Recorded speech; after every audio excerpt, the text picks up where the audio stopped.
Assalamualaikum warahmatullahi wabarakatuh. Berjumpa lagi dengan saya di Wardan Channel. Pada video kali ini kita akan membahas terkait dengan poin-poin penting yang harus diperhatikan di dalam menulis latar belakang. Poin apa saja yang harus kita pertimbangkan di dalam menyusun latar belakang? Saksikan setelah iklan berikut.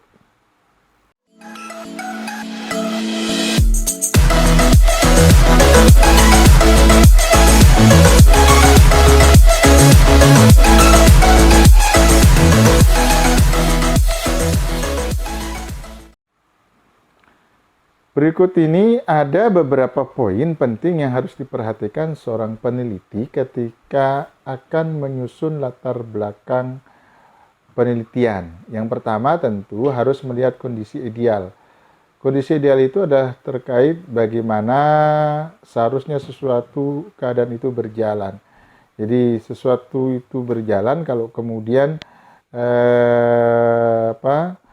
terjadi keseimbangan antara kenyataan dengan fakta yang di lapangan. Karena itu tentu juga ini harus diperhatikan kondisi-kondisi ideal itu. Kondisi ideal itu juga bisa nanti ditulis dalam bentuk visi dan misi yang hendak dicapai oleh lembaga pendidikan. Artinya peneliti nanti bisa melihat visi dengan misi yang tertuang di dalam visi dan visi lembaga pendidikan itu nanti akan dilihat ketika kita akan meneliti satu lembaga pendidikan. Katakanlah kita ingin mengangkat fenomena terkait dengan bagaimana peningkatan mutu pembelajaran yang ada di sekolah A. Nah, tentu kita harus melihat terkait dengan kondisi idealnya yang tertuang di dalam visi dan misi lembaga pendidikan tersebut.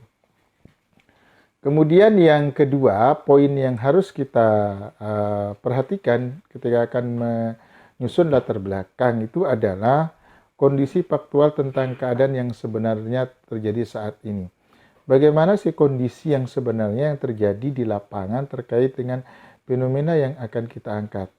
Apakah kondisi itu benar-benar terjadi atau tidak? Atau jangan-jangan hanya sekedar dari ceritanya atau katanya? Katakanlah kita ingin mengangkat fenomena terkait dengan kualitas pembelajaran. Nah, kualitas pembelajaran di lembaga pendidikan itu harus kita pastikan, di lembaga pendidikan itu harus kita pastikan kondisi realnya, faktualnya. Apakah kualitas pembelajaran itu memang tidak berjalan dengan baik atau sebaliknya? Jadi jangan sampai kemudian kita hanya mendengar katanya atau ceritanya, informasi dari si A, dari si B. Maka kita sebagai seorang peneliti tentu harus melakukan yang namanya observasi awal. Sehingga kita tahu kondisi realnya di lapangan itu. Nanti di latar belakang kita bisa kemudian mencantumkan kondisi faktual itu sebagai satu dasar kita untuk kemudian melanjutkan ke penelitian yang selanjutnya. Jadi jangan hanya katanya atau bahkan mitos. Karena ketika kita mengklaim sesuatu itu tanpa ada dasarnya, ya tentu itu klaim-klaim kita juga tidak akan bisa dipertanggungjawabkan. Kalau perlu di dalam latar belakang itu ya nanti kita cantumkan sumbernya, bahwa kita mengatakan di lembaga pendidikan A itu kualitas pembelajaran tidak berjalan dengan baik berdasarkan hasil observasi yang dilakukan peneliti atau berdasarkan hasil wawancara dengan narasumber yang ada di lapangan, bisa dari kepala sekolah, bisa dari guru atau yang lainnya yang terlibat di lembaga pendidikan tersebut. Kemudian poin yang ketiga yang harus kita perhatikan dalam menyusun dalam menulis latar belakang itu adalah membahas penelitian yang sudah pernah dilakukan oleh peneliti sebelumnya. Di latar belakang itu kita diperbolehkan mencantumkan hasil atau data-data penelitian terdahulu sebagai penguat dari argumentasi kita. Banyak hasil penelitian terdahulu yang kemudian bisa kita cantumkan. Hasil penelitian itu bisa kita peroleh dari jurnal-jurnal, hasil riset-riset yang dipublikasikan. Artinya kita mengangkat terkait dengan masalah kualitas pembelajaran di sekolah A itu nanti akan dikuatkan dari hasil-hasil penelitian yang terdahulu yang ada kaitannya dengan kualitas pembelajaran sebagai satu penguat kita, sebagai satu penguat argumentasi kita di latar belakang tersebut. Karena tentu semakin banyak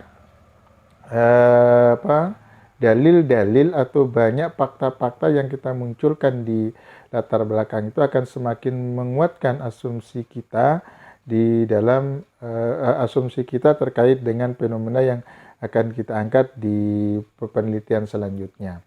Kemudian yang keempat, poin yang harus kita perhatikan ketika akan menulis latar belakang masalah itu adalah jika karya ilmiah yang kita angkat itu atau fenomena yang kita angkat itu punya kelemahan, ya tentu juga tidak ada salahnya di latar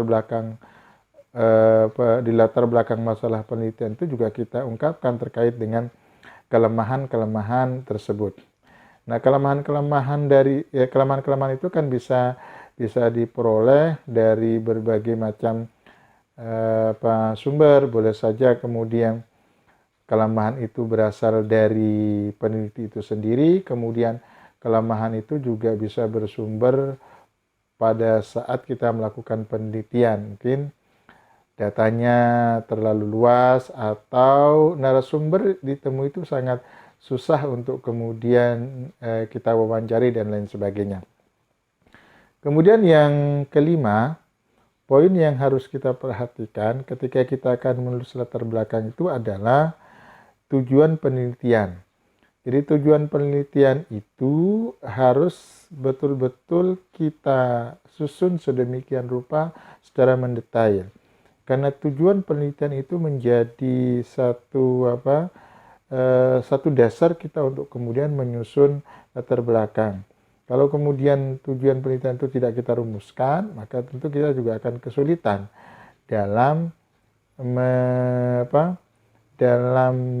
menyusun konsep latar belakang penelitian. Nah, tentunya tujuan-tujuan penelitian itu juga menyesuaikan dengan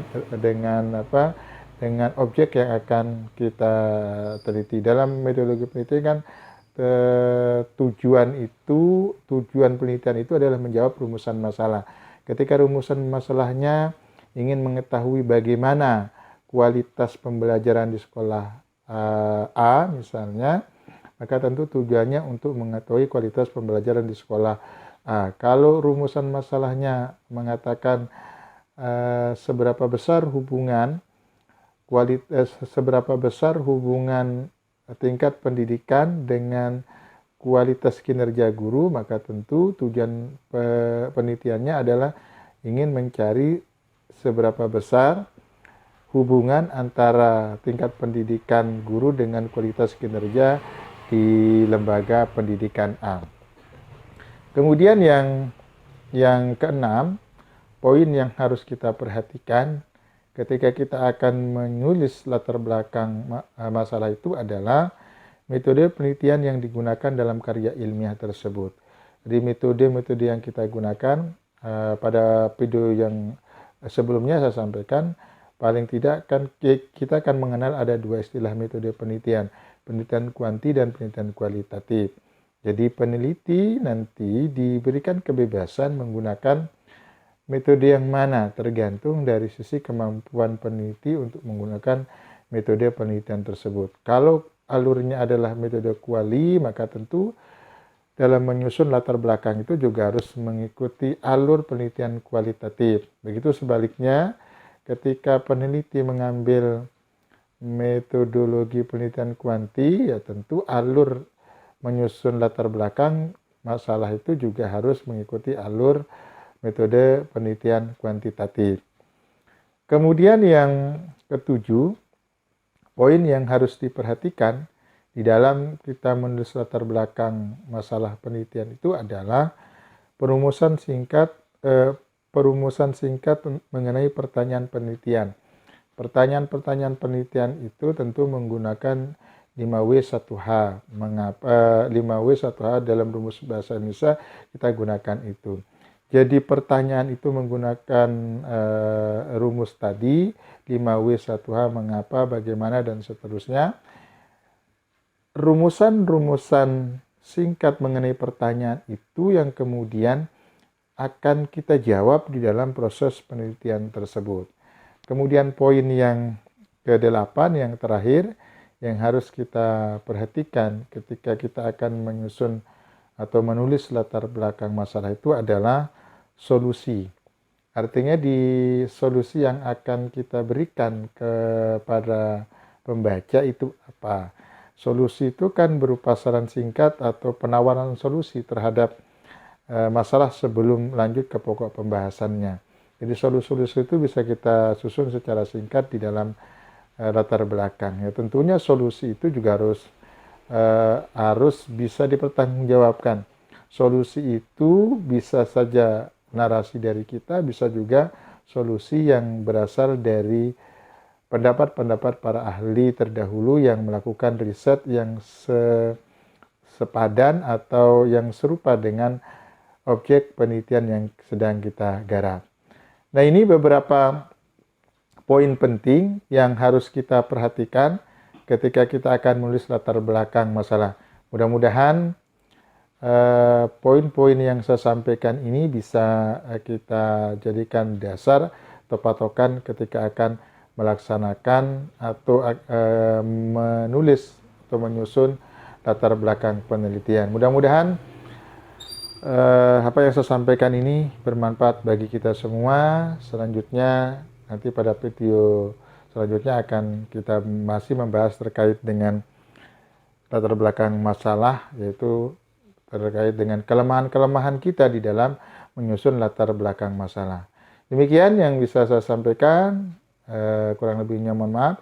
Akhirul kalam. Assalamualaikum warahmatullahi wabarakatuh.